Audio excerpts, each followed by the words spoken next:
Hello, അസ്സലാമു അലൈക്കും. കർമൂസ് എൻ്റെ വീട്ടിൻ്റെ അടുത്തുള്ളതാണ്. കർമൂസ് വറവാക്ക, കോലം വെക്ക. ഒരു വീട്ടിൻ്റെ മുറ്റത്ത് കർമൂസും അത്യാവശ്യമാണ്. സപ്പോട്ട വീട്ടിൻ്റെ അടുത്ത് തന്നെയുള്ളതാണ്.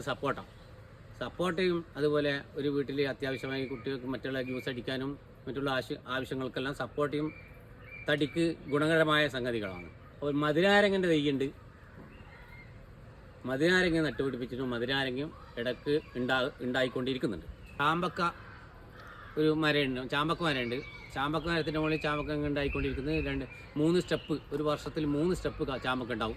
കുട്ടികളെല്ലാം പറിക്കും, തിന്നും. അത് നമ്മൾ ഉപ്പിലിടും, അങ്ങനെയൊക്കെ ചെയ്യുന്നതാണ്. കാരണം നമ്മുടെ വീട്ടുവളപ്പത്ത് എല്ലാ സംഗതികളും ഓരോന്നുണ്ടായിക്കഴിഞ്ഞാൽ നമുക്ക് ഓരോ സ്ഥലത്ത് പോയിട്ട് നമ്മളെ മക്കൾ പോയിട്ട് ഓരോ സ്ഥലത്ത് വീഡിയോയിൽ കാണുമ്പോൾ മറ്റുള്ള ആശ്രയിക്കുമ്പോൾ അതില്ലാതെ നമ്മൾ വീട്ടുമുറ്റത്ത് തന്നെ ആശ്രയമായി പറിച്ചു കൊടുക്കാനും കുട്ടികളുടെ ആവശ്യത്തിനെല്ലാം ആവുന്നതായിരിക്കും. അതുകൊണ്ട് എല്ലാവരും ഓരോ വീടുകളിലും ഇങ്ങനെയുള്ള കൃഷികളെല്ലാം ചെയ്തുണ്ടാക്കുകയാണെങ്കിൽ നമ്മൾ വീട്ടാവശ്യത്തിനും നമ്മളെ കുട്ടികൾക്ക് തിന്നേണ്ട ആവശ്യത്തിനും എല്ലാത്തിനും നന്നായിരിക്കും.